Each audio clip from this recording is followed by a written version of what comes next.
Good morning champions. आज आपका यह वीडियो बहुत ही इम्पॉर्टेंट होने वाला है क्योंकि इस वीडियो में हम पढ़ने वाले हैं एंडोक्राइन ग्लैंड के से रिलेटेड कुछ एमसीक्यूज। इसके पहले हम देख लेते हैं एंडोक्राइन ग्लैंड का टाइप देख लेते हैं। एंडोक्राइन ग्लैंड का कुछ टाइप हमने पहले की वीडियो में देख लिया। आप उसकी वीडियो इसके पहले की वीडियो में जाकर आप इसके बारे में देख सकते हैं। इसके पहले की वीडियो में हमने ग्लैंड्स के बारे में डिफ़ाइन किया है, एक्सोक्राइन के बारे में डिफ़ाइन किया है और अब हम देख लेते हैं एंडोक्राइन के बारे में। ठीक है, एंडोक्राइन का 4 पॉइंट होता है थाइमस ग्लैंड, जो बहुत ही इंपॉर्टेंट होता है, कॉम्पिटिटिव एग्जाम में पूछा भी जाता है। ठीक है, ये पूछता है कॉम्पिटिटिव एग्जाम में कि चिल्ड्रन में थाइमस ग्लैंड लार्ज होता है कि स्मॉल। तो हमें पता है कि चिल्ड्रन में जो हमारा थाइमस ग्लैंड होता है तो लार्ज होता है। क्यों होता है? क्योंकि उसमें बच्चों में अधिकतर एनर्जी ज़्यादा होती है। ठीक है, अब उन बच्चों को कोई भी काम दे दो तो वो फटाफट कर देते हैं, राइट। और यही काम अगर हम एडल्ट में देते हैं तो उनमें क्या आती है? आलस आ जाता है। ठीक है, जिससे आलस आ जाता है। ठीक है, अब इसका निर्माण कहाँ होता है? तो इसका निर्माण होता है एंडोडर्म में। ठीक है, एंडोडर्म में कलर क्या होता है? तो येलो ब्राउन कलर का होता है। और कौन से हार्मोन्स का सिक्रेशन करता है? तो थाइमोसिन हार्मोन्स का सिक्रेशन करता है।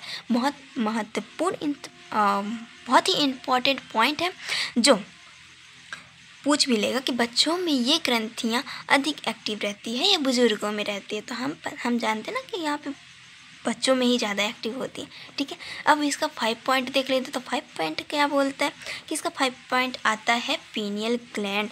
पीनियल ग्लैंड क्या करता है? तो पीनियल ग्लैंड जो होता है कहाँ पे प्रेजेंट होता है? तो ब्रेन में, थैलेमस में प्रेजेंट होता है। ठीक है, सबसे इम्पॉर्टेंट है जो हमारा ग्लैंड होता है पासे पीनियल और पासे पियूस ग्रंथि।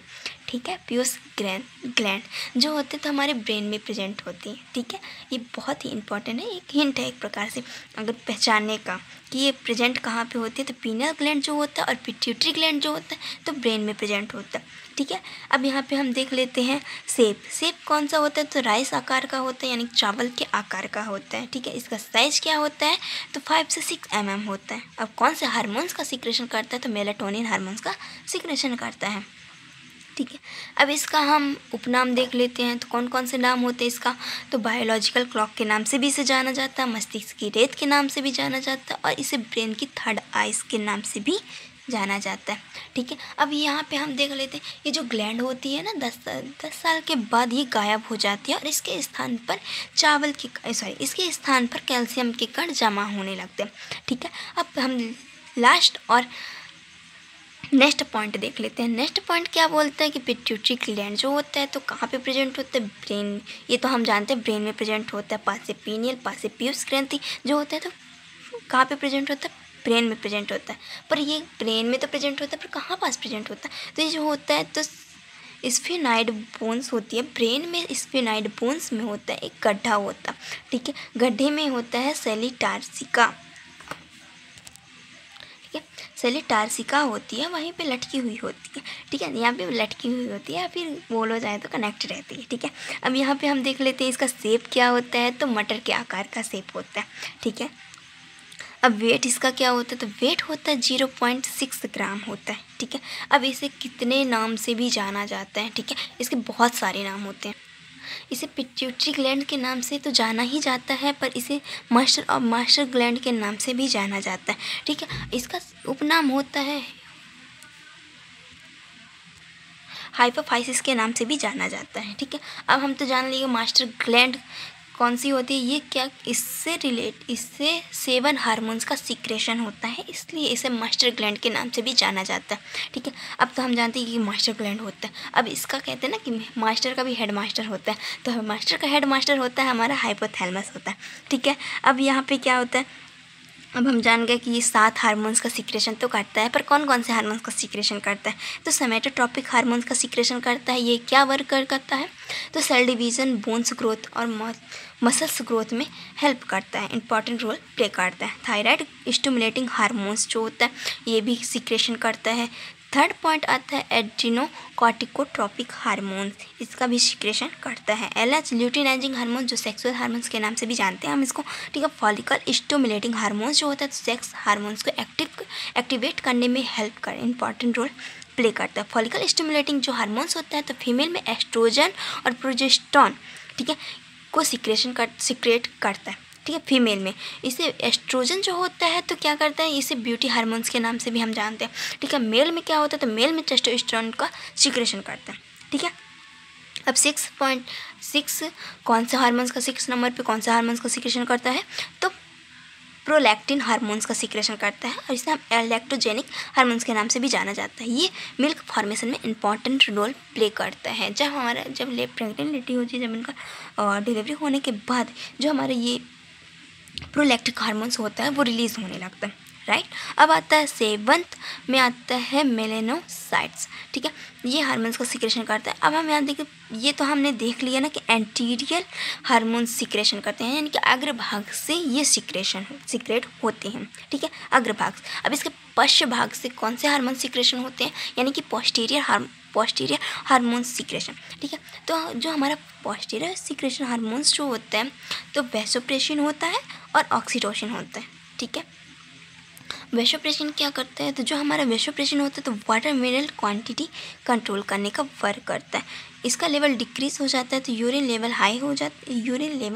हाई लेवल पे इंक्रीज़ होता है। सपोज हम जब कभी चाय पीते हैं अल्कोहल सेवन करने पे, अल्कोहल इंटेक करने पर हमारे बॉडी में यूरिन का लेवल हाई हो जाता है, ठीक है, इंक्रीज़, यानी कि जब इसका लेवल इंक्रीज़ होगा, राइट, सपोज़ हम इसका लेवल इंक्रीज़ होगा तो क्या करेगा, यूरिन का लेवल लो हो जाएगा, ठीक है।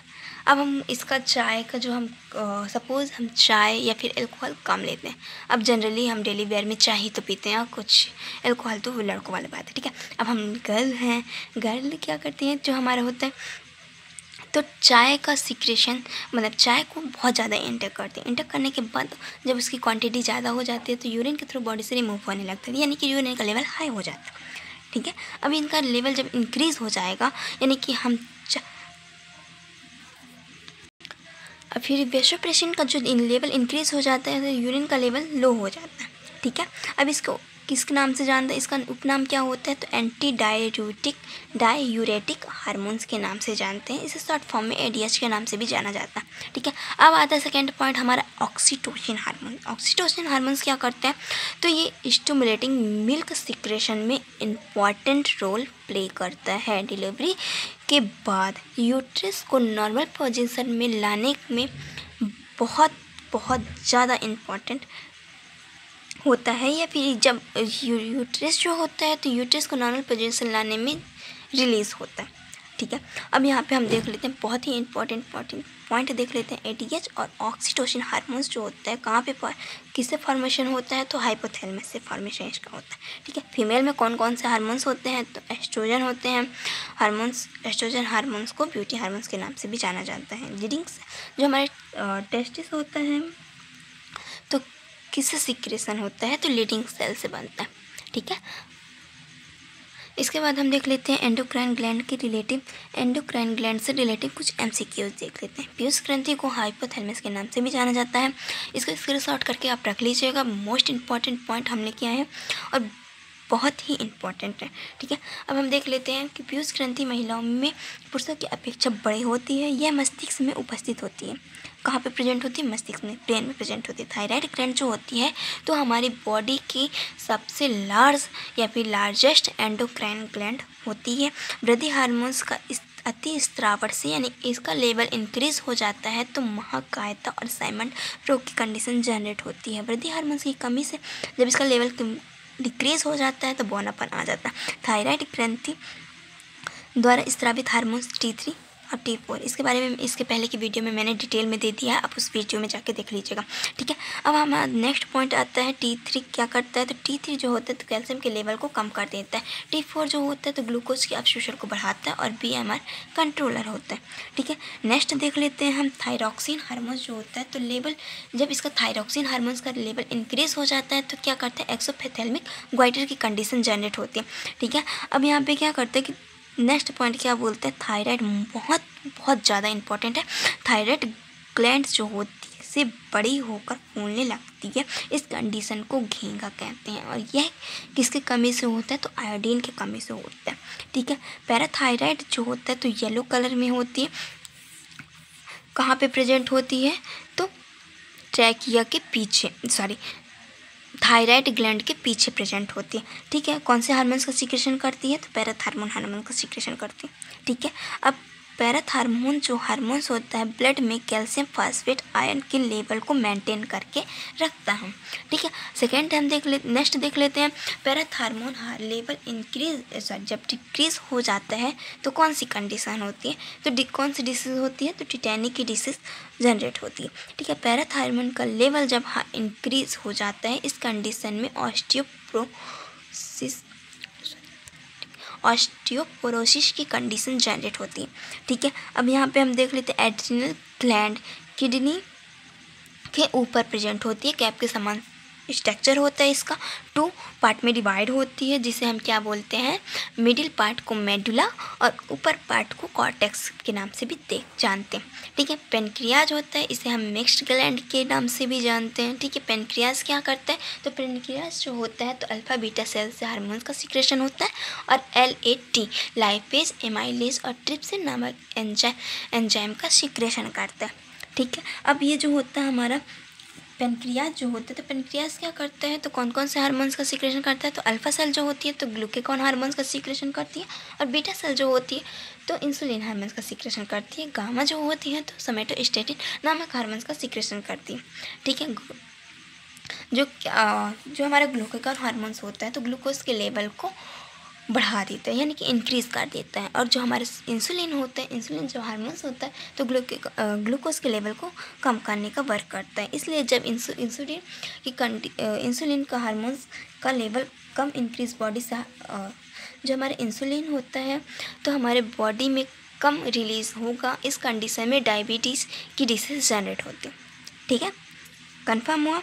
अब यहाँ पे हमने वही बताया ना कि जो इंसुलिन हार्मोन्स होता है लो सिक्रेशन होता है तो ब्लड ग्लूकोज होता है, लेवल हाई होता है तो हाइपोग्लाइसीमिया की कंडीशन जनरेट होती है। Insulin hormones high secretion blood glucose level को क्या बोलते हैं? तो हाइपोग्लाइसीमिया बोलते हैं, यानी कि हमारे जब ब्लड में इंसुलिन का लेवल लो हो जाता है उसे हम क्या बोलते हैं? हाइपरग्लाइसीमिया। और जब हमारा ब्लड में इंसुलिन का लेवल हाई हो जाता है हाई हो जाता है उस कंडीशन को हाइपोग्लाइसीमिया की कंडीशन बोलते हैं। ठीक है, जल्दी जल्दी इसके MCQs देख लेते हैं।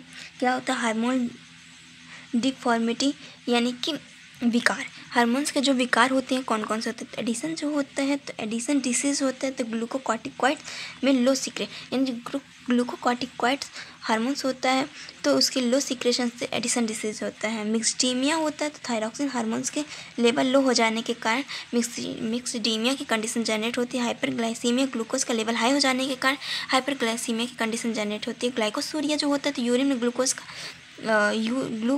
यूरिन के थ्रू हाई लेवल में इन बॉडी से रिमूव हो जाता है। इस कंडीशन को ग्लाइकोसूरिया के नाम से जानते हैं। ठीक है, पॉलीयूरिया जो होता है तो वन डे यूरिन का एक्सक्रीशन हाई लेवल, यानी कि जो हमारे एक दिन में यूरिन अधिक मात्रा में बॉडी से रिमूव होने की कंडीशन को हम पॉलीयूरिया बोलते हैं। पॉलीडिप्सिया, इस कंडीशन को हम क्या बोलते हैं? तो पॉलीडिप्सिया जो होता है तो हाई यूरिन एक्सक्रिएशन डिहाइड्रेशन। जब हमारे बॉडी से यूरिन का लेवल अधिक मात्रा में एक्सक्रिएशन होता है तो हमारे बॉडी में डिहाइड्रेशन की कंडीशन जनरेट होती है, इसे हम क्या बोलते हैं? पॉलीडिप्सिया बोलते हैं। ठीक है, कीटोसिस जो होता है तो यूरिन के थ्रू यूरिन के थ्रू कीटोन से बॉडी से रिमूव होना, इस कंडीशन को कीटोसिस बोलते हैं। Acidosis and toxic level high acidosis. ठीक है, जब हमारे बॉडी से कीटोन यूरिन के थ्रू हाई लेवल से इंक्रीज हो जाता है, इस कंडीशन में एसिडोसिस की कंडीशन जनरेट होती है।